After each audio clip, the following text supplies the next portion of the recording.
وقتی که بولشویک‌ها اومدن و اینجا رو گرفتند و به قول خودشان پیروز شدن و شروع کردن از چند کار. یک کارشون این بود که خط این مردم تغییر دادن. اول لاتینی کردن. یعنی چرا اول لاتینی کردن و بعداً اول فارسی را از بین بردن، به جاش لاتینی آوردن و بعد کریلی آوردن. چه یک بار به جای فارسی به کریلی برنگردوندن مردم. سببش چی بود؟ خب اولا این اندیشه گذار از خط فارسی، من خط فارسی برش میگم. خط فارسی بله. اقتداد ما میگیم نیاگان، خط نیاگان. یک شخص به شدت عرب ستیز و اسلام ستیز به نام فتح علی آخوندزاده، یک ایرانی بود که با این پیشنهاد پیش پادشاه قاجار رفت، گفت که ما باید به خاطر جدا کردن خود از عرب ها و مسلمان ها باید به خط لاتین بگذاریم. پادشاه قاجار فکرش خیلی مسخره پیدا کرد، گفت اصلا ما چون این کار کردنی نیستیم. بعد رفت پیش پادشاه عثمانی، گفت ما باید به خط لاتین بگذاریم. پادشاه عثمانی هیچ علاقه‌مندی نشان نداد. بعد این آدم چی میگن رفت مترجم یکی از حکومت‌های روسی در قفقاز شد. یعنی از متن فارسی و ترکی را ترجمه میکرد به روسی و اونجا آهسته آهسته در بین روس‌ها اول، بعدش در بین مردم قفقاز اندیشه‌اش جا پیدا کرد و اولین ملتی که این اندیشه را پذیرفت بین که ما از خط فارسی بگذاریم به خط لاتینی آذربایجانی‌ها بودن. آذربایجان باکو میگم، یعنی آذربایجان روسی، نه آذربایجان داخلی ایران. و اساسش چی بود؟ جدا کردن این ملت‌ها از تاریخشان. یعنی ما باید از تاریخ خود نفرت بکنیم، از میراث‌های خود باید دوری بکنیم و یک ادبیات نو به وجود بیاریم که ما رو پیوند ما رو قطع بکنه با این گذشته. و این فکر آهسته آهسته در بین ترک پرستا یا میگیم امی ترکستا جا پیدا کرد. آدم‌های مثلا بودن در قزان و در آسیای مرکزی که فکر میکردن تحت تاثیر اندیشه مثلا اسماعیل قسپرینسکی که باید ملت ترک یک زبان داشته باشه و یک ادبیات داشته باشه، تحت تاثیر همین اندیشه اینا رفتن به طرف قبول کردن الفبای لاتین به زبان برای زبانهای ترکی. ولی در عین زمان این اندیشه هم در بین روس‌ها بود که به خاطر که ما خود همسو با فناوری غربی بکنیم به این الفبا بگذاریم یک، و دوم بلشویک ها و کمونیست ها به این فکر بودن که اگر به خط لاتین بگذارن نوشته هایی که اینا از لحاظ ایدئولوژیکی کمونیستی است آهسته آهسته در بین مردم اروپا جای پا پیدا بکنن، ممکن اونا هم کمونیست ها با مرور زمان. ولی چون این نشد و با مجرد که متوجه شدن که اصلا هیچ مردم غرب اعتنایی ندارن به اندیشه کمونیستی، اینا دلزده شدن و همچنان نگرانیه که اینا آهسته آهسته پیدا کردن که اگر این الفبای لاتین ادامه پیدا بکنه یک حس ملی‌گرایی ترکی ممکن با مرور زمان جای پا پیدا بکنه در بین ملت‌های ترک زبان آسیای مرکزی. اینا با بود دلیل رفتن توصیه کردن که از لاتینی پس دوباره بگذاریم به سیریلیک که الفبایی را که سالهای سال زدش تبلیغ کرده بودن که الفبای استعمار روسی است. پس رفتن به طرف الفبای استعمار روسی و ما در وسط هیچ انتخابی نداشتیم. اگر برداشت این است که مردم آیا ما سهم گرفتیم در این کار؟ نه. شما بهتر میتونید مثلا به شعله انقلاب نوشته سید رضا علیزاده را مثلا بخوانید که سید رضا میگه که تغییر الفبا کار یک بخش از مردم فارسی زبان نیست. ما باید یک اجلاسی از کشورهای فارسی زبان به شمول هند و افغانستان و ایران تشکیل شود. اونا تصمیم میگیرن که ما آیا میتونیم به صورت کل به عنوان ملت‌های فارسی زبان بگذاریم به خط لاتینی یا خیر. بله. قبول نداشتن این فکره و استثنایی را که در زمان روسا قائل بودن این بود که گرجی ها و ارمنی ها اجازه دارن الفبای خودش را داشته باشن، ولی این احترام اینا با ما نداشتن. ما خودمون نمیخواستیم که این با این الفبا بگذاریم. شما نوشته صدرالدین عینی را مثلا میتونن در رهبر دانش پیدا بکنن که شکایت میکنه از کمیته های روسی که چرا ما رو دخیل نمیکنن در این بحث های تغییر الفبا. مثلا شما بحث میکنن در مورد الفبای ما، ولی ما اونجا حضور نداریم. و واقعیتش این است که نگذشتن گزینه نبود برای ما، باید میگذشتن، این به خواست ما نبود، چون روس‌ها تحمیل کردن. این اول خودی ما هم نبود، به هیچ عنوان انتخاب مردم ما نبود، به هیچ عنوان. و آدم‌هایی هم که مقاومت میکردن اینا برچسب میخوردن، میگفتن اینا قدیمچی هستن، اینا قدیمگرا هستن، طرفدار امیر عالم خان هستن و طرفدار بخاری قدیم هستن، اینا رو مثلا باید حبس بکنن، زندانی بکنن یا منزوی بکنن. به خاطر اینا نگرانی داشتن، نمیتونستن علنا در برابر این اقدام مقاومت بکنن چون برچسب میخوردن. دیگه گزینه هم نداشتن متاسفانه. و دیگر این که ترکیزم به عنوان یک فکر خیلی جا افتاده بود، اونا هم در این کار دستگیری میکردن روسا رو، میگفتن ببین این آقایی که فعلا در برابر تغییر علف وایساده است، این آدم ما شناخت کافی داریم، اینا علاقمندی و تمایل به طرف بخور قدیم دارن، اینا رو باید از سر راه خود برداریم. بخاطر اینا نتونستن مقاومت بکنن در مقابل تغییر علف، ولی به یک شکل مقاومت کردن. صدر ضیا ننوشت به این خط نو، صدر نعینی به این خط نو ننوشت، تا آخر حیاتش به خط فارسی می نوشت. بعد همین نوشته هاش باز انتقال میدادن به یک تایپیستی که بلد بود به لاتینی و بلد بود به سیریلیک، به اونا میدادن، باز اونا دوباره با تحریف قسمتی از نوشته هاشون دوباره نشر میکردن. خیلی از بزرگان ترکی واقعا تا آخری مرگ، تا همین سالهای 60 و 70 و 80 ننوشتن به این خطی سیریلیک. اصلا این رو به عنوان یک مقاومت باید بشناسیم. ولی یک فکری عجیب بود که استاد صدر نعینی خودش این قبول نداشت و نمینوشت به خط سیریلیک، ولی در بین عوام در تاجیکستان یک گپ است که استاد صدر نعینی رو بیشتر گناهگار میکنن این قهرمانا به خاطر تغییر الفبا کردن. نه این چنین نبود. صدر نعینی موافق نبود با این تغییر و میدانست عواقب وخیم این کاره، چون هیچ ظلم و جفای بزرگتر از این نیست که یک ملت از ادبیاتش جدا بکنی. ما ملتی بی ادبیات نبودیم دیگه. و وقتی ما ادعا میکنیم که از زمان اسماعیل سامانی ما خلق کردیم فکره، پس چرا ما با امو خط با امو ادبیات نخوانیم، خود ما مستقیم بخوانیم، به جای اینکه یک کسی بیاد برای ما از خط فارسی رو به خط سیریلیک انتقال بده بعدش ما سیریلیکشو بخوانیم؟ ما چی اعتمادی وجود داره که اونا تحریف نکنن اون نوشته ها را؟ چیزایی را که مثلا دوست دارن اونا را نگاه بدارن و چیزایی را که مثلا دوست ندارن حذف بکنن. بهترین نمونهش همین نمونه ادبیات تاجیک. نمونه ادبیات تاجیک یک نمونه خیلی انتخابی است.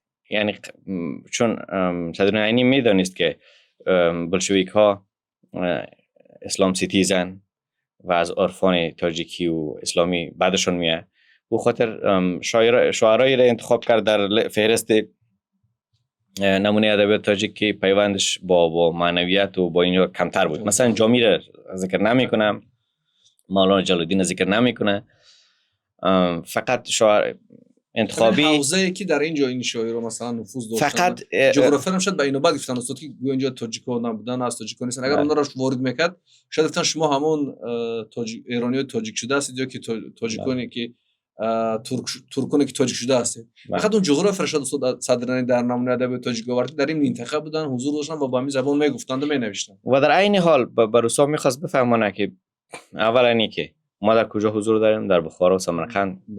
شما وقت فرست تنها تخلص‌های آدمایی که ذکر شده در نمونه ادبیات تاجیک نگاه بکنین فوق‌العاده است. یعنی ما در هر بخش آسیای مرکزی هستیم. شما ما رو نمیتونین در این کشور کوچک که بر ما در نظر گرفتین خرد بکنین. ما در هر جای آسیای میانه هستیم، در خیوه هستیم، در فرغانه هستیم، در تاشکند هستیم، در خوارزم هستیم. این فهرست خیلی قصدی بود به خاطر فهماندن روسا که شما در مورد ما اشتباه فکر میکنین. یک دومی که ادبیات فارسی یک ادبیات خیلی جالبی است. یعنی اگر یک شخصی که اندیشه سکولار داره به این ادبیات مراجعه بکنه چیزهای پیدا میکنه که به ذوق دلش باشه. یک آدمی که خیلی مذهبی هم باشه وقتی مراجعه بکنه چیزایی پیدا میکنه که خیلی مذهبی است. یعنی این ادبیاتی است که برای هر طیفی از انسان‌ها حرف داره برای گفتن و به همین دلیل است که وقتی فهمید که اینا پیوند زدن ادبیات فارسی را با اسلام و با اسلامی که دوست نداشتن روس‌ها، صدر نعینی بسیار با ماهرانه با اونها نشون داد که ببینید خوب اگر شما مولانا را دوست ندارین، این اندیشه بعضی از شاعرایی که خیلی هم میتونه تعبیر عاشقانه و سکولار ازش شود، اینا رو چی میکنه؟ اینا رو هم به خاطر نفرتتان با زبان فارسی اینا رو میخواین حذف بکنین. خیلی ماهرانه این کار کرد و واقعا باید براش چی بکنیم. یعنی در یک مقطع باید براش این اعتبار بدیم که در تلاش های صدرالدین عینی در حفظ زبان فارسی در این منطقه تلاش‌های زیاد قابل انکار نیست. بریم درباره خود شخصیت همین استاد صدرالدین عینی. شما یک اینجا یادآوری خوب کردید. استاد صدرالدین عینی که قهرمان ملی ما هستند، یک شناخته متفاوت در جامعه دارند. یک گروه از نفران میگن که این طرفدار همون کمونیستا و شوروی این بود که دیگر یک قسمتی از عمرش برای اونا خدمت کرده و این ایدئولوژی را جا افتاد و یعنی خدمت ایدئولوژیک اون آثاری که داره. یک گروه دیگر میگن که نه، استاد چون زمان همین نمیخواست دیگه سازش میخواست بکنه که تا حفظ کنه اون زبان و ارزش ها را.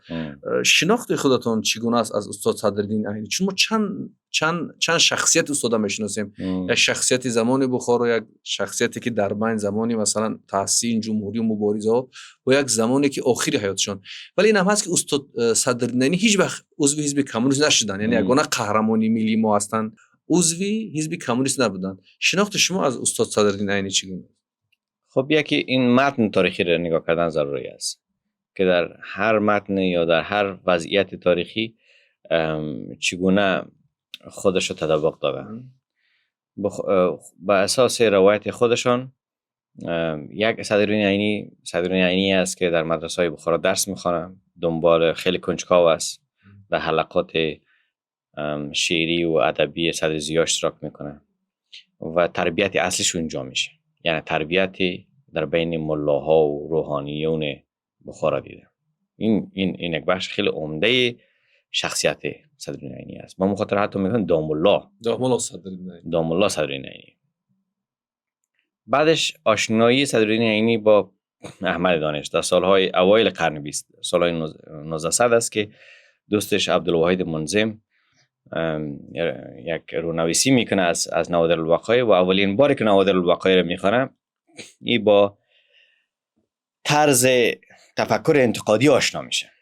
چون احمد دانش یک آدم شاید بگیم که از اولین آدم هایی است که یا از اولین متفکرین بخارا است که اندیشه انتقادی داشت، یعنی از دید انتقادی به تاریخ نگاه میکرد و این خیلی خوشایند بود برای صدرالدین عینی. یعنی آدم هایی را که مردم بخارا به عنوان اولیا و به عنوان آدم های غیر قابل نقد پذیرفته بودن، احمد دانش رو به نقد میکشید و این صدرالدین یک تولد تازه صدرالدین عینی با مطالعه نوادر الوقایع صورت میگیره و آهسته آهسته صدرالدین عینی با جدیدی ها آشنا میشه. در سالهای پس از 1905 زمانی که انقلاب روسیه صورت میگیره و او زمان مجله ها آزاد میشه تا یک حدی و با اندیشه های تاتارها و باشقرت هایی که طرفدار اصلاح مدارس بودن با اونا آشنا میشه و به مخاطر سال 1909 یک مکتب هم ایجاد میکنه، مکتب جدیدی تاجیکی به زبان تاجیکی فارسی. و این صدرالدین عینی با صدرالدین عینی که با جدیدی ها در رابطه بود، ولی کلا هویت جدیدی را نپذیرفته بود، چون جدیدی ها تنها مسئله اصلاح مکتب در نظر نداشتن، اینا مسئله گذار از زبان فارسی به زبان ترکی را در نظر داشتن که با او موافق نبود صدرالدین عینی، ولی اما جسارتش هم نداشت که در مقابل اینا بیسته، چون جوان بود، تجربهش نداشت تا فهمش عمیق‌تر شد از مسائل و فهمید که باید در مقابل این اندیشه مقاومت کنه. تفاوتی که صدرالدین عینی با عبدالرؤوف فطرت داره که هر دو تاشون تاجیکن، هر دو تاشون در بطن بخارا تولد شدن، تفاوتی که داره است که عبدالرؤوف فطرت وقتی استانبول میره با اندیشه های یوسف اقچورا آشنا میشه و اندیشه پانتورکیسم مثلا میپذیره. صدرالدین عینی سفر نکرده، اندیشهش مطلق بخارایی است، اما یگانه آدمی که اندیشهش روش تاثیر داشته احمد دانش است. بنابراین صدرالدین عینی از دید این باید ببینیم که شاگرد احمد دانش. بعد زمان انقلاب روسیه است 1917 و این زمان اندیشه پانتورکیسم خیلی رشد پیدا میکنه در آسیای مرکزی و در اون زمان عینی دیگه آهسته آهسته چی میگن اسلحه‌اش آماده میکنه برای یک مبارزه در مقابل همشهریاش. مقابل همشهری خودش، در مقابل همشهریای خودش که اونا میخواستن فارسی رو ریشه‌کن بکنن از بخارا. و بیشتر می نویسه و نوشته هاشم مثلا در این زمانی که مثلا در فاصله که بین اصلاح طلبی مدارس و اصلاحات مدارس و اندیشه انقلابی در این وسط مثلا ترتیل قرآن می نویسه، تجوید است، تدریس تجوید برای بچهای مدرسه نو، و در این حال تهذیب سبیان می نویسه که اینا خیلی کتاب های مثلا مذهبی و کتاب های دینی هن برای رشد معنویتی بچهای مکتباشون مثلا تدریس میکرد صدرالدین عینی. و در زمان انقلاب تجربه‌ای که باعث میشه که صدرالدین عینی ضد امیر بخارا شد و شکنجه شدنش در ارگ بخارا سال 1917 و او را مثلا میگم من آدمی نبودم که در این فعالیت اشتراک بکنم، یعنی خودش انکار میکنه از این که سهمی در مبارزه جدید داشته باشه. میگن من آدم مظلوم بودم، در مکتب مدرسه کوکلتاش نشسته بودم که عساکر امیر آمدن و مرا زندانی کردن و شکنجه کردن. بعد این شکنجه باعث میشه که یک تنفر نسبت به امیر و نظام امارتی پیدا بکنه. بعد کاری که صورت میگیره است که بلشویک‌ها او را آزاد میکنه از زندان امیر و قهرمان صدرالدین عینی میشه بلشویک‌ها. این صدرالدین عینی تازه است. صدرالدینی است که از یک طرف با امیر مشکل داره و از یک طرف احمد دانش خیلی دوست داره. یعنی کلا در از قلبش دو پاره میشه. یعنی از یک طرف نمیتونه به بلشویک‌ها بگه که این میراث که ما داریم اینجا رو مثلا نادیده نگیرین، و در عین حال نفرتش با امیر باعث میشه که مثلا داستان‌های مثل غلامان رو بنویسه، داستان‌های مثل جلادان بخارا رو بنویسه، داخوندار رو بنویسه و بخشی از گذشته بخارا رو رومانتیزه بکنه، یعنی مرچ مسئله بزنه و کمی بیشتر با مذاق بلشویک‌ها مثلا قلم بزنه. خیلی طبیعی هم بود در اون زمان، یعنی فضای اون زمان ایجاب میکرد یک آدمی که اذیت شده بود از امیر بخارا و میخواست یک چیزی در مورد به نقد امیر بخارا بنویسه. خب این ممکن بود، یعنی چیزی از او دید باید نگاه بکنیم، نه این که مثلا واقعا در تمام حیاتش فکر میکرد که بخارای او زمان همین خیلی بخارای زشت و پر از ظلم و این چیزا. نه، صدرالدین خودش فکر میکنم که این قشنگ میدونست که روس‌ها دنبال چی هستن در اینجا، بلشویک‌ها دنبال چی هستن و به نحوه کاری کرد که بقاش تضمین بکنه. بزرگترین خدمت استاد صدرالدین عینی برای ما تاجیکان چی است؟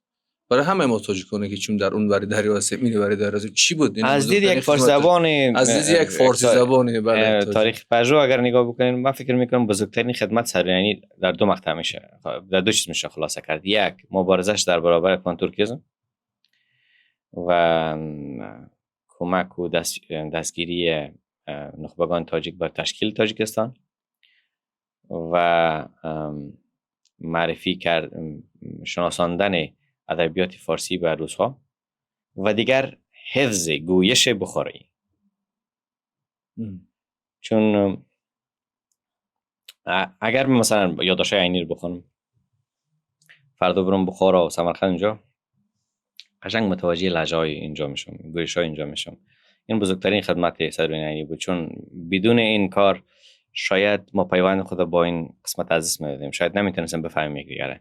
ولی مکتوب کردن گویش بخارا در قالب یک یادداشت، در قالب یک رمان، کمک کرد مثلا مردم فارسی زبان خراسان و ایران را که اینا مثلا آهسته آهسته وقتی دوباره دنبال وصل شدن بودن، اینا از طریق نوشته‌های عینی دوباره متوجه این گویش شدن و فهمیدن که خب ما فردا اگر اینجا سفر بکنیم، اگر فلان دوشنبگی یا خوجندی کدام واژه استفاده میکنه که برای مقابل فهم نیست، ما با استفاده از نوشته عینی میتونیم بفهمیم که منظور طرف چی است.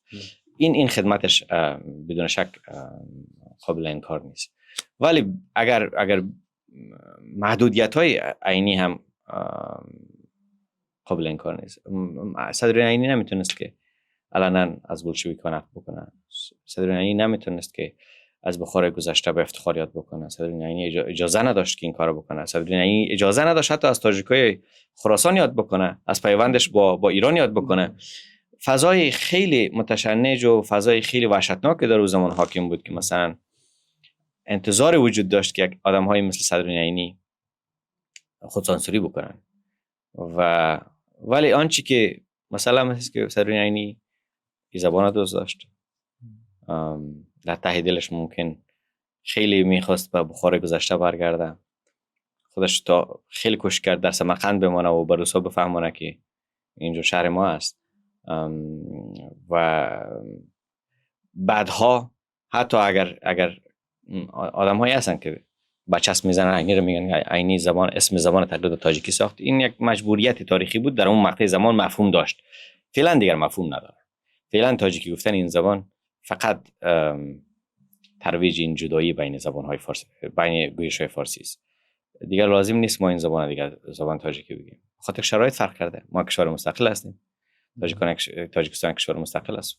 قشنگ باید هم زبان فارسی بگه و هم الفبای فارسی رو دوباره ترویج بکنه. چرا در این وسط بحثی حادثه‌های عصر 19 و 20 سال از صدرالدین عینی دادم و استاد صدرالدین عینی رو کردیم، چون وقتی بحثی این بولشویک همیشه در این فضای مجازی ما مطرح می شود، یک بحث صورت میگیرد و ما از اون تجاوز و از اون خیانت و از اون جنایت هایی که بلشویکان برای ما و ملت ما و این سرزمین انجام دادن یادآوری میشویم. میگن شما نخوندید آثار استاد صدرالدین عینی، شما غلامان رو نخوندید، شما داخل‌هنر نخوندید، شما مکتب کهنه استاد صدرالدین عینی نخوندید، شما مثلا مرگ ستور نخوندید که آیا عینی چه شما وضعیت نمیفهمید؟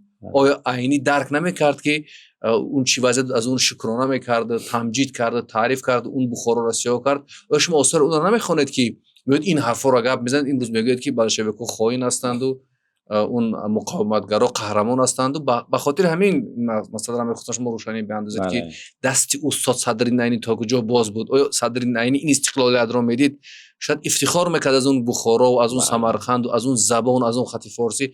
شاید استاد صدرالدین عینی اولین کسی میشه که بیاد به این خط فارسی برگرده. خب صدرالدین عینی چشم میفهمید که تا چه اندازه اجازه صحبت کردن و نوشتن داره و تا چه اندازه نداره. خب نقد امیر بخارا که یک چیز خیلی عام شده بود در زمان، یعنی کسی بیاد از زمان گذشته نقد بکنه یک چیز خیلی عادی بود در زمان، درست؟ و در عین حال این فکر انتقادی رو ترویج کردن، خب اگر صدرالدین عینی اجازه داشت که زمان گذشته نقد بکنه، به عنوان یک شاگرد عینی اجازه داری که گذشته بولشویکی و روسی رو نقد بکنی؟ خب این فکر باید تداعی شود، درست؟ بله. این جسارت به خود میاد که گذشته رو نقد بکنه. ما هم باید به خود اجازه بدیم که گذشته شوروی رو باید نقد بکنیم. یعنی یک بجای داخونده یک داخونده تازه بنویسیم، داخونده شماره 2، و زمان روسا رو مثلا قسم باستا بدیم که چه ظلمایی بالای مردم تاجیک کردن، چه شهرهایی را از تاجیکا گرفتن، زبان فارسی را چگونه محدود کردن، الفبا را چگونه دور کردن از مردم، پیوند تاجیک ها را با ریشه تاریخیشون با مردم فارسی زبان چگونه قطع کردن. یک داخونده تازه باید نوشته شود. یعنی شرایط اون زمان ایجاب میکرد که یک سری چیزا را بنویسه و یک سری چیزا را نتونه بنویسه. ما از دید این محدودیت عینی به عینی نگاه میکنم. یعنی عینی اگر تصور بکنیم که عینی آدمی بود که میتونست مثلا به قول شما در مورد بخارا به دید مثبت بنویسه، خب معلوم بود میگفت که این آدم طرفدار امیر است و امیر در کابل و این آدم ممکن زندانی میشد، اعدام میشد. و یگانه آدمی از صدرالدین عینی که در زمان ظلم‌های استالینی نجات پیدا کرده و اعدام نشد. عبدالرؤوف فطرت رفت، عبدالقادر محی‌الدین رفت، شیرین شاه تیمور رفت، همه اینا رفتن، فقط صدرالدین عینی ماند. چرا؟ به خاطر که این محافظه‌کاری صدرالدین عینی بود، این هوشیاریش بود که میفهمید که بزرگترین خدمت را که به مردم تاجیک کرده میتونه است که زنده بمونه خودش.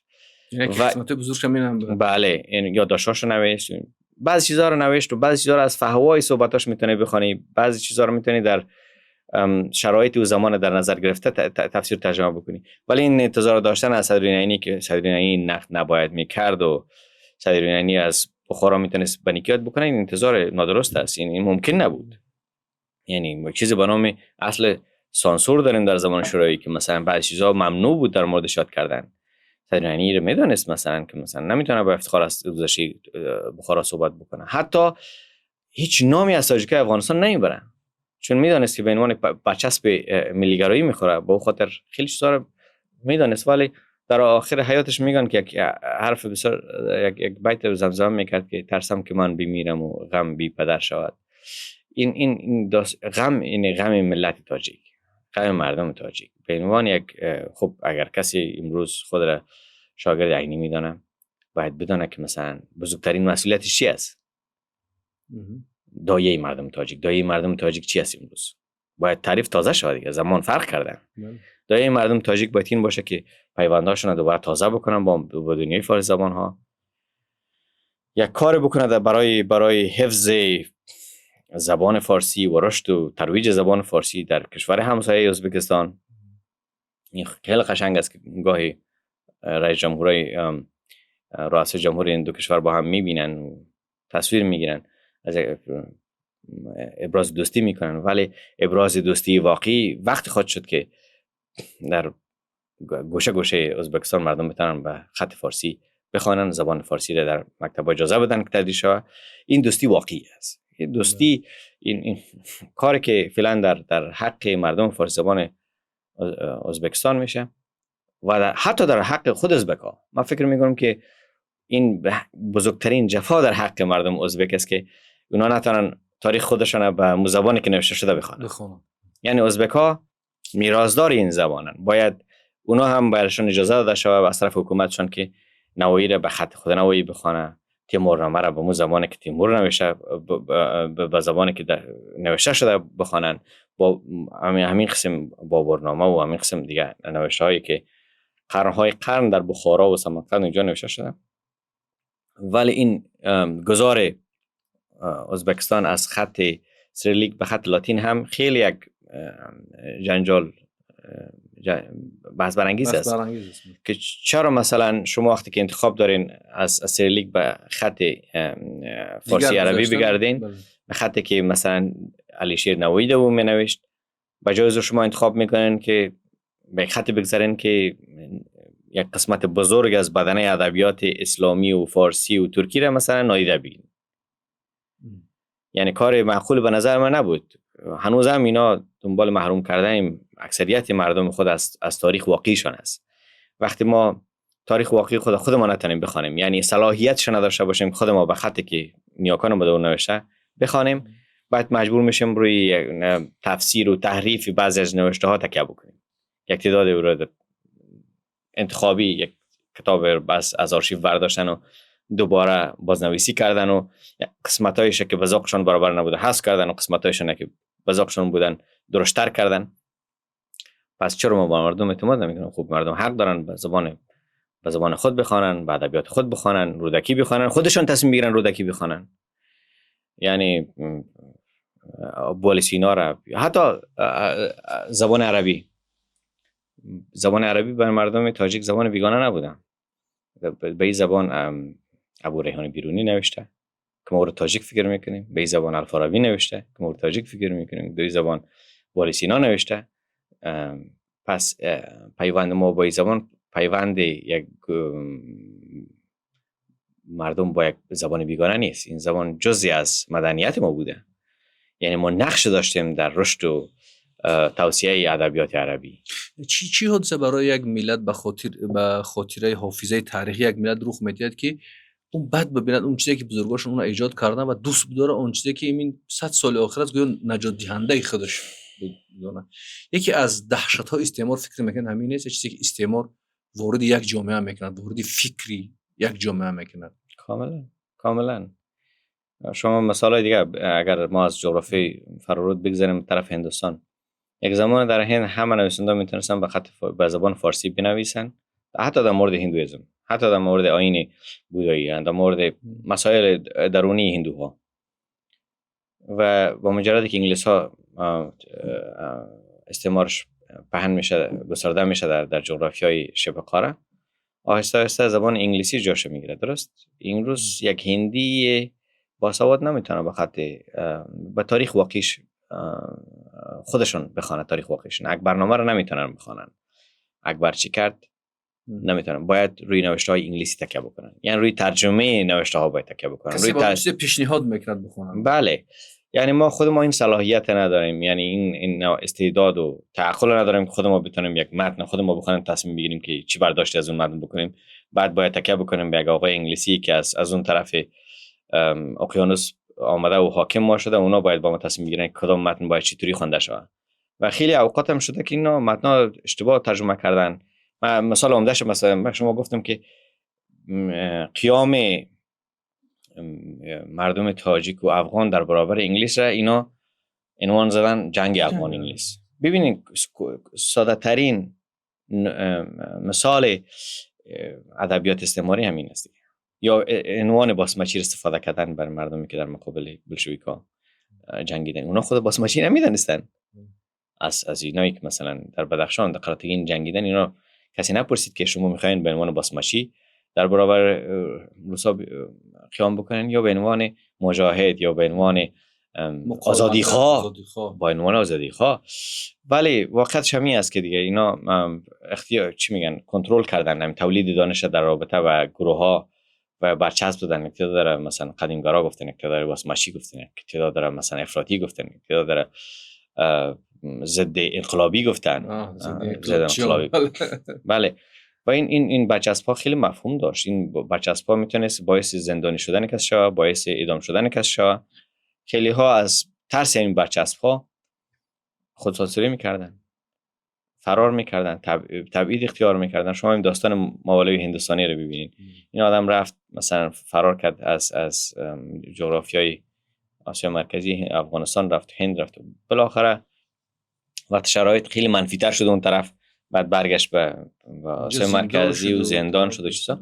این داستان‌هایی است که اینجا ما می‌بینیم، مثلا از طریق داستان‌های اونا میتونیم بخونیم که چه اتفاق برای مردم ما افتاده. یعنی داستان مولوی هندوستانی یک بخشی از تاریخ مردم تاجیک است که چه اتفاق افتاد. خب اگر این قد دنیای گل و بلبل بود زمان شوروی، پس این آدم وقتی برگشت چرا باید زندانی میشد؟ آثار استعمار در یک ملت چگونه شسته میشود، چگونه از بین برده میشود، تا با کدام روش ها، با کدام راه، با کدام تبلیغ این آثار استعماری شسته میشود از حافظه مردم، از خاطره مردم، تا مردم واقعیت خودشون نبشناسن. خب یکی از بخشایی که میشه با او شروع کنیم، یعنی آغازش ما خیلی جدا به اعتقاد دارم موضوع الوا است. یعنی چون بین متقیده اگر به خط برگردیم آثار استعمار کم میشه، یعنی شسته میشه 100%. خب راههایی وجود داره. خب اولین کاری که میکنیم این است که در این شهر هر جایی که رودکی نوشته به همون زبان رودکی، با خط رودکی بنویسیم. وقتی یک تاجیک اینجا قدم میزنه در خیابان‌ها متوجه میشه که فرق کردیم، ما دیگه زمان شوروی نیست. وقتی به خط فارسی آشنا میشن، آهسته آهسته اشعار، شما میدونید که الفبای سریلیک خیلی هم تحریف کرده زبان فارسی را. اینجا حرفای مثلا ما در فارسی داریم که در سریلیک نیست، مثلا س، صاد، سین، همه شده س. یعنی یک فارسی زبان همه متنای قدیمی رو مثلا جوری مثلا تحریف کرده برای مردم دادن، در حالی که وقتی به خط فارسی برگردیم متوجه میشه که صاد از خود جایگاه در املا از خود جایگاه خود داره، سین همونطور. و ما با خط خود آشنا شویم، با الفبای نیاگان آشنا شویم، با افکار نیاگان خود آشنا شویم. بعد این افکاری که در بین ما قرن‌های قرن توصیه شده و تبلیغ شده، متوجه میشیم که ما بزرگتر از پوشکین در بین خود داریم، بزرگتر از تولستوی در بین خود آدم‌هایی داشتیم، بزرگتر از داستایوفسکی در بین خود آدم‌هایی داشتیم. بعد اعتماد به نفس ما رو بالا میبره. ما خود حقیر فکر نمی‌کنیم، ما خود با گذشته خود افتخار می‌کنیم، فکر می‌کنیم که ما در بین خود آدم‌ها و دانشمندای فوق‌العاده با افتخاری داشتیم که میتونیم با تکیه بر اندیشه‌های اونا خوشبخت باشیم، خود بشناسیم، دور و بر خود بشناسیم، جامعه خود بشناسیم، همسایه‌های خود بشناسیم. این خیلی ضروری است. یعنی برای کسب استقلال فرهنگی گذار و الفبای فارسی ضروری است، الفبای نیاگان ضروری است. یعنی فقط کفایت نمیکنه که فقط در یک کلاس دو کلاس چیز بخونیم و بعدش فراموش بکنیم که چی است. و میشه این به صورت تدریجی صورت بگیره. مرحله اول شما اجازه بدین مثلا نشریات به خط فارسی در اینجا همزمانی که به خط سریلیک نشریات صورت میگیره به زبان فارسی هم صورت میگیره. مجله ها همون قسم که در زبان لاتین مثلا نو گذار کرده بودن، این طرفش فارسی بود، این طرف لاتین. در مرحله اول دو الفبایی بسازنش تا مردم همه آشناشان با خط فارسی. بعدش وقتی که همه آشنا شدن آهسته آهسته سریلیکش کمتر کنین. بعدش یک تعدادی از نخبه ها میتونن که هنوزم به عنوان یک مضمون خط سریلیک نگه بدارن در مکتب ها که اگر بخوان زمان شروع تاریخش بخوانن بتونن که به این از طریق این الفبا بخوانن. برای نخبه های خاص مثلا کسایی که در بخش تاریخ و ادبیات کار میکنن فهمیدن این چیز، ولی یک بودجه میتونه دولت اختیار بکنه که این همه متنایی که به خط سریلیک صورت گرفته اینا رو ترجمه بکنن به زبان یا برگردانن به خط فارسی. این به خاطر استعمار زدایی فکری خیلی ضروری است. و دوم تکیه کردن بر ادبیات پیش از استعمار. ادبیات پیش از استعمار یک یگانه ابزاری است برای ما که ما بفهمیم که ما کی بودیم چی شدیم. ما اگر نفهمیم که کی بودیم و بر ما گفته شود که ما خیلی بد بودیم و خیلی خوب شدیم، این فکر اشتباه است. من فکر میکنم ما در گذشته خیلی خوب بودیم. عیب داشتیم بدون شک. این نمیتونم که مثلا بگم که ما دنیای قبل از استعمار یک دنیای خیلی گل و بلبل بوده و همه چیز ما عالی بوده و اقتصاد ما عالی بوده و نه، ما عیبای خدا داشتیم. طبیعی است که هر کشوری هم عیب داشت. همون بولشویک هم عیب داشت، ولی کشوری عیب داشت. بله ما صاحب فکر بودیم. بله اندیشه تولید میکردیم و امروز چقدر ما اندیشه تولید کردیم. چند دانشمند بزرگ ببینین شما در بخارایی که صدر نعینی زندگی میکرد، آدمای مثل اینا خودش تولید بخاران. صدر نعینی، عبدالرؤوف فطرت، اینایی که امروز میگن بزرگترین دانشمندای ملت ازبک تاجیک، اینا تولیدای بخاران، تولیدای همون مکتبای کهنه‌ان. اگر اون مکتبا اینقدر کهنه بود مثلا اینا چطور مثلا در بطن زود مکتبا و مدرسه پرورش بده؟ مثلا چند تا دانشمندی به حد صدر ضیا و به حد احمد دانش امروز ما در بین خود با این خط سریلیک و با این ادبیات روسی تولید کردیم. خیلی خیلی کم.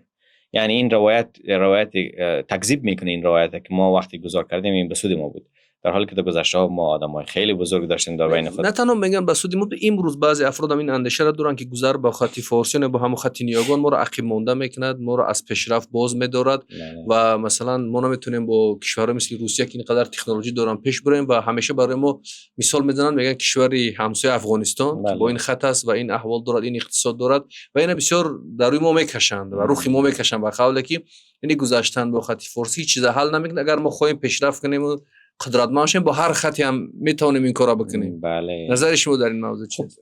مثال عمده‌اش خوشبختانه در این اواخر اتفاقاتی افتاد که میشه از اون استفاده بکنیم در این بحث. شما فناوری ایران امروز ببینین، درست با اسرائیل که قدرت اتمی است میجنگه، پیشرفته ترین راکت ها رو داره، پیشرفته ترین اسلحه ها رو داره، با همین الفبا اینا ایجاد کردن، با همین الفبایی که ما فکر میکنیم که مربوط به مدرسه های گذشته است و قدیمی است و فلان. نه، اتفاقا وقتی ما به خط خود بنویسیم این اعتماد به نفس ما رو خیلی بلند میبره. ما پیوند ما با روس خیلی کمتر و خیلی کم ارزشتر از پیوند ما با خراسان و با ایران و با هندوستان است. ما با اینطوری فکر بکنیم که ما با برادر خود قطع رابطه کردیم و با یک بیگانه دست دوستی دراز کردیم که او بیگانه همه روزه ما رو به طرف خود میکشونه و ما رو تابع خود نگه میداره و سرکوب نگاه میداره و سرکوب نگه میداره. ما گهگاهی که ما اخبار تاجیکان مقیم روسیه رو میخوانم خیلی نگران کننده است. مثلا عمده‌اش از تنفری که اینا نسبت به مردم تاجیک دارن. چرا؟ اگر تاجیک دیروز می بود که خودش میتونست که مثلا تولید فکر بکنه و روس با او احترام میگذاشت، میگفت که ما اینا از ملت بزرگتر هستن نسبت به ملت روس، که ما جدا باور دارم به که ما اندیشمندا و بزرگایی را در بطن خود پرورش شدیم که به مراتب بزرگتر از اندیشمندای روسی بودن و ما میتونیم برگردیم به وضعیتی که خود ما صاحب فکر شویم، صاحب تولید اندیشه بکنیم و این ممکن است. یعنی پس دوباره ما این مدرسه های بخارا را که زمانی که در بخارا مدرسه وجود داشت، شاید در روسیه دانشگاه وجود نداشته باشه. مثلا در قرن مدرسه میر عرب از قرن 12 13 مونده است، درست؟ در قرن 12 چند مدرسه در روسیه وجود داشت؟ زمانی که بالستینا اینجا تولید فکر میکرد در وضعیت روسیه چگونه بود؟ زمانی که بورهان بیرونی در غزنه مثلا مینوشت روسیه در کدام وضعیت بود؟ ما باید اینطوری فکر بکنیم که این همیشه روایت هایی که امروز اگر روسیه از ما که با دست بالاتر داره، اوکی، امروز با دست بالاتر داره، ولی همیشه دست بالا نداشته. گاهی بوده که مثلا ما خیلی دست بلندتر نسبت به اینا داشتیم. بود وضعیت تغییر برشد. ما باید مطالعه بکنیم که با تکیه بر اون دانشی که در اون زمان خلق شده، ما باید از خود بپرسیم که چرا از بین ما بالستیناها رشد نمیکنه، چرا در بین ما البیرونی ها رشد نمیکنه، چرا در بین ما الفارابی ها رشد نمیکنه. کارش شده که مثلا دانشگاه های ما دیگر اون دانشمندایی دیگه که مثلا با سطح جهان مثلا اندیشهشون تاثیرگذار باشه دیگه تولید نمیکنه. یا دانشگاه ما اندیشه تولید نمیکنه در مجموع خودش. بله، خب این سوال باید بکنیم. این سوال معقول است. مثلا اگر واقعا همه چیز ما که مثلا گل و بلبل است، پس چرا ما آدمای بزرگ در بین خود دیگه تولید نمیکنیم؟ چرا ما با این خط میشود پیشرفت؟ بله. با این سریلیک وقتی این خط شما میگین خط قدرت است، چرا اینا رو نداریم؟ خب مسئله افغانستان یک مسئله جداگانه است. مسئله افغانستان همیشه به عنوان یک چی میگن آبروریزی دنیای فارسی زبان همیشه مطرح شده و این باز هم ربط داره به بحث استعمار.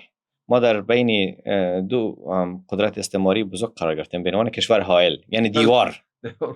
ما از دیوار انتظار داریم که به عنوان یک کشور متمدن عمل بکنه. ما قرار نبود که به عنوان ما از بدنه ایران ما رو جدا کردن. شما وقت نادر افشار آمد بخارا را مثلا شکست داد، لشکر بخارا در خرشی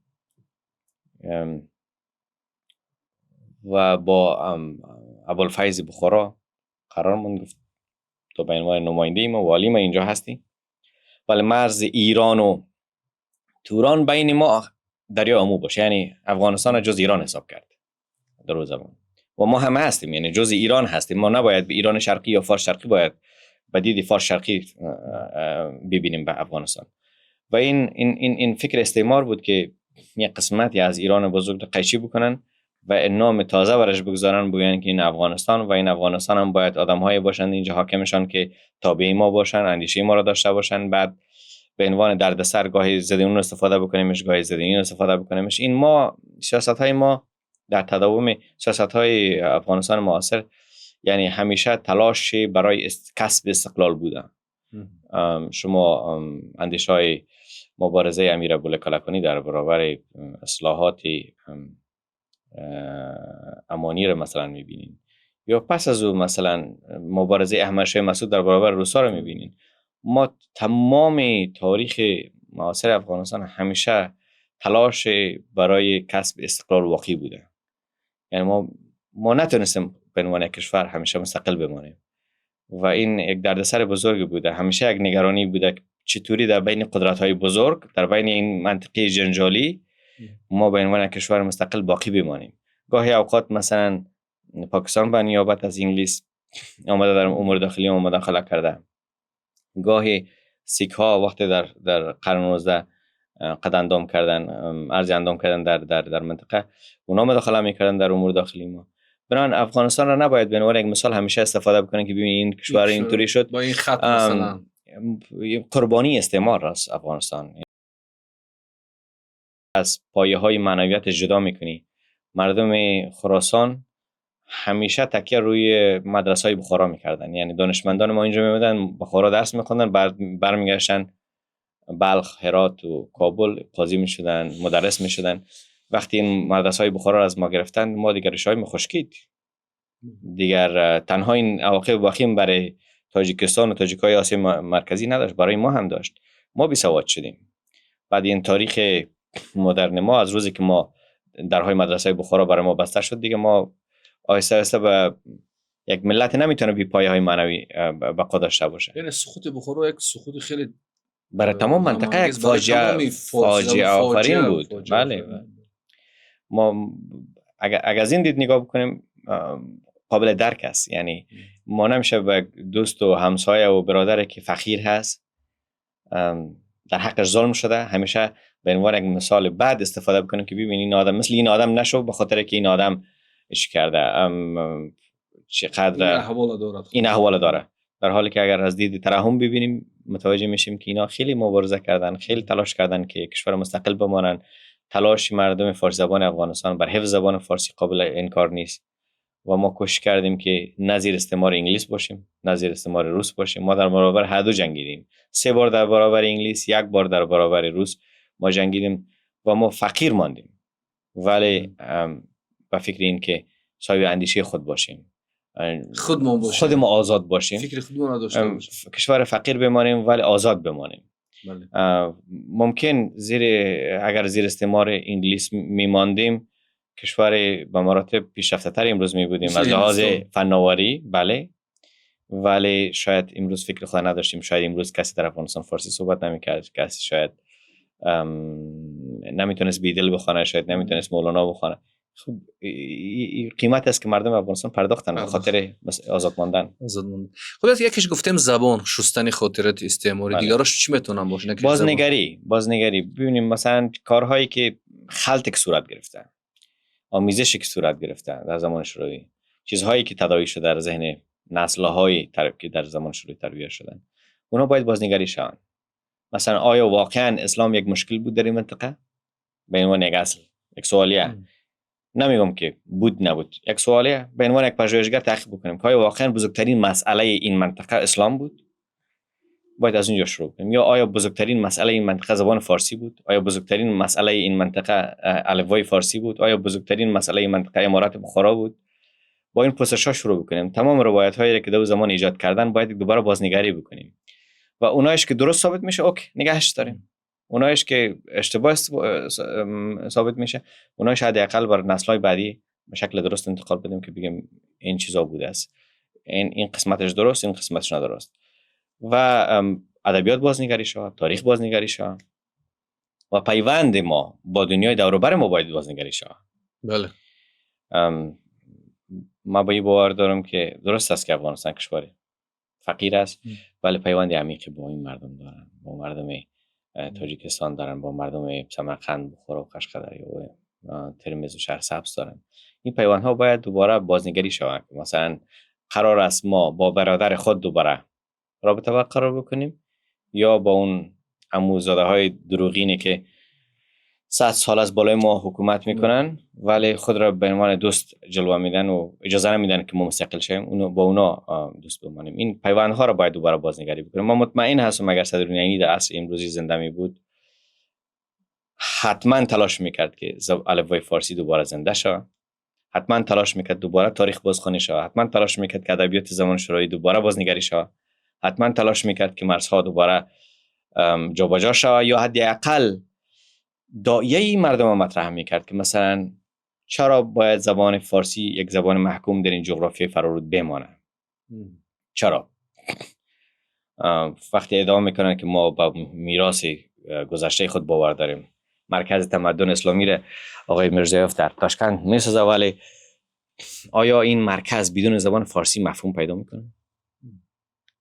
واقعا یک سوال است که اون مرکز تمدن ساختن ولی اون زبان فارسی عربی بود. اون تمدن بزرگترین مرقد برای امام بخاری ساختن. آیا این مرکز بدون زبان فارسی مفهوم پیدا میکنه؟ بدون زبان عربی مفهوم پیدا میکنه؟ وقتی زبان عربی را اجازه نمیدی که مردم بخوانن، زبان فارسی اجازه نمیدی که مردم بخوانن، وقتی بالای مرقد اسماعیل سامانی و زبان فارسی نوشته نشده است، آیا این مفهوم داره امروز که وقتی مردم ها رو میبرین اونجا بالای قدر عکس میگیریم؟ مفهوم نداره. این نمادها باید از شکل نماد برن به محتوا تبدیل شن. و چیزی که روشی که ما میتونیم به کار ببریم به خاطر استعمار زدایی است که روسا میگفتن در محتوا شوروی و سوسیالیستی باشه و در نماد ملی باشه. ما باید محتوا رو ملی بکنیم، نماد فرق نمیکنه. محتوا باید ملی باشه و محتوا باید بر اساس تداوم ادبیات ما باشه و همیشه ما باید همون قسمی که میگیم ما 1000 سال تاریخ داریم.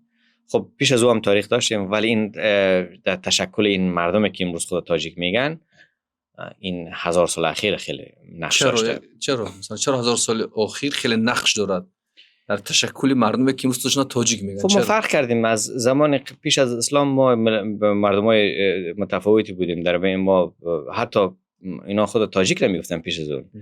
مردم خوارزم و سغد و باختر و سیستان و این ملت ها با آمدن اسلام صاحب دو چیز شدن، از زبانهای خود گذار کردن به زبان فارسی و از ادیان مختلفی که اینا پیروش بودن گذار کردن به یک دین تازه و صاحب او دین شدن و کوشش کردن با تکیه بر اسلام و زبان فارسی یک ملت نو ریشه‌اش پایه‌اش بریزن که به نام ملت تاجیک.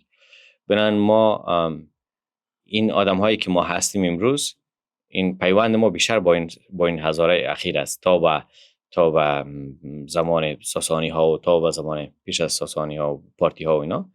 ما کفایت هم میکنه اتفاقا. کدام ملت دنیا آخر این 1000 سال آخر، بله، شما یگان ملت امروز ندارن در دنیا که بگن تاکید روی 4000 5000 سال تاریخ بکنن. مثلا انگلیس ها قشنگ راحت هستن، میگن 800 سال 700 سال تاریخ ما اوکی. بعد نمیگردن اینا به زمان وایکینگ ها نمیرن دیگه که وایکینگ ها چی بودیم و چی نبودیم.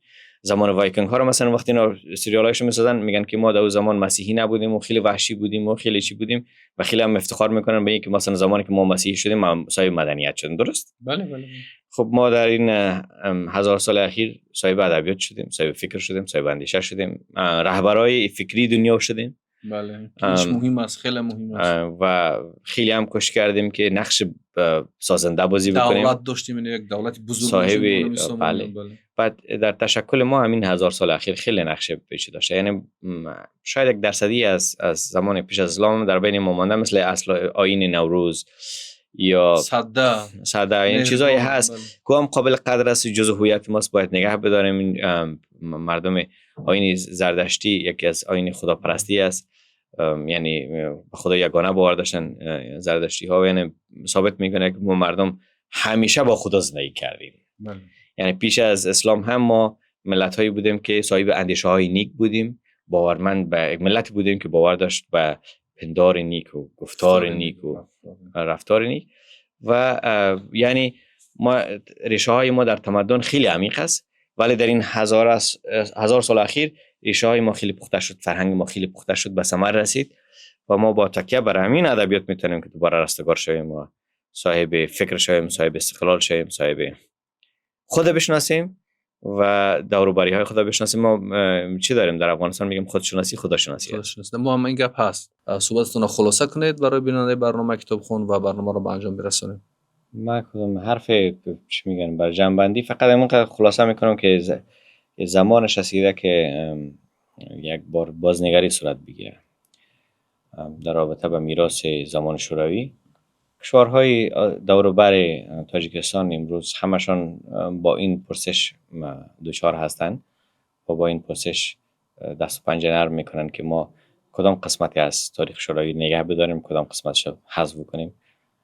شما بحث تغییر گذار از الفبای سیریلیک به لاتین در قزاقستان دارین، در ازبکستان که قبل انجام شده و فقط این کفایت نمیکنه که ما مثلا تندیس لینین برداریم و جاش مثلا اسماعیل سامانی بگذاریم. باید تندیش های اسماعیل سامانی هم باید ترویج شود. زبان اسماعیل سامانی زبان رودکی زبانش ترویج شود. یعنی زمانش رسیده که دوباره این بحثا آغاز شود و یک بحث بین اقشار مختلف فکری و سیاسی به وجود بیاید که ما با این گذشته 100 ساله خود چی کنیم و اون قسمت زیبا و خوبی 100 سال اخیره که من منکرش نیستم، این چیزای خوبی هم در اون زمان صورت گرفته، اون قسمت‌های خوبش نگه بدارین، اون قسمت‌هایی که زشت بوده و ما را از خود ما دور کرده اون قسمت‌هاش حذف کنین و جاگزینش پیدا بکنیم که ما چی کنیم. یعنی زمان بازنگری فرا رسیده و خیلی ضروری هست که ما پیش قدم باشیم، نه این که مثل همیشه آخرین گروه هایی که در این بحث اضافه میشن ما باشیم، چون ما خود را به یک ملت صاحب فکر و صاحب اندیشه میدانیم. چقدر خوب است که ما در اندیشه استعمار زدایی از مردم هند عقب نمانیم، از مردم پاکستان عقب نمانیم که اونا خیلی پیش رفتن در این بحث. شما کتاب هایی را که هندی ها نوشتن در بخش استعمار زدایی فوق العاده است و ما باید یک بخشی از این جامعه فکری باشیم، نه اینکه فقط از دور نگاه بداریم که مردم هند چی کردن در بخش استعمار زدایی، مردم ازبکستان چی کردن، قزاقستان چی کردن. این بحث های بسیار جدی هست در کشورهای دور و بر و ما امیدوار هستم که این بحث اینجا صورت بگیره و نسل جوان با فکرای جوان، جوان میگم کلا بیریشه نه دیگه، جوانی که در بطن تاریخ و در قلب تاریخ ریشه داره، ما ریشه های خود دوباره آبیاری بکنیم که ما با کمک اسماعیل سامانی و عبدالله رودکی بتونیم یک ملت صاحب فکر و با افتخار دوباره عرض اندام بکنیم. سلامت باشید و منم به همین اندیشه راضی هستم که گذاشتن مجسمه اسماعیل سامانی، استاد رودکی، فردوسی، صدرالدین عینی و دیگر شخصیت‌ها در خیابان و کوچه ها و گلگشت ها و باغ های شهر کفایت نمیکند تا زمانی که اندیشه اینها در متن جامعه وارد نشود، زبان اینها زبان همگانی نشود و تهدید به زبان و فرهنگ و هویت اینها اگر در این منطقه صورت بگیرد، پس این مجسمه های بیروح و بی زبان و خشک نمیتوانند حال ما را بهتر کنند، اندیشه ما را بهتر کنند و ما را به یک ملت قوی و قدرتمند در منطقه تبدیل بدهند و تنها شناخت کافی، برگشتن به اصل خود، زبان خود، فرهنگ خود و هویت خود شاید میتواند که ما را باز هم مثل همون سامانیان و مثل فارابی و مثل رودکی و مثل بیرونی و مثل خوارزمی و مثل فردوسی بزرگ و صاحبان فکر کنند. بار دیگر یادآور میشم که در صحبت با ما بودند جاوید احور، پژوهشگر، مورخ، دکتر علم‌های تاریخ و استاد دانشگاه نظربایف در قزاقستان. بار دیگر به برنامه خوش آمدید. این برنامه کتابخوان بود. تا برنامه آینده در حفظ و پناه خدا باشید. خدا یار و آورتون.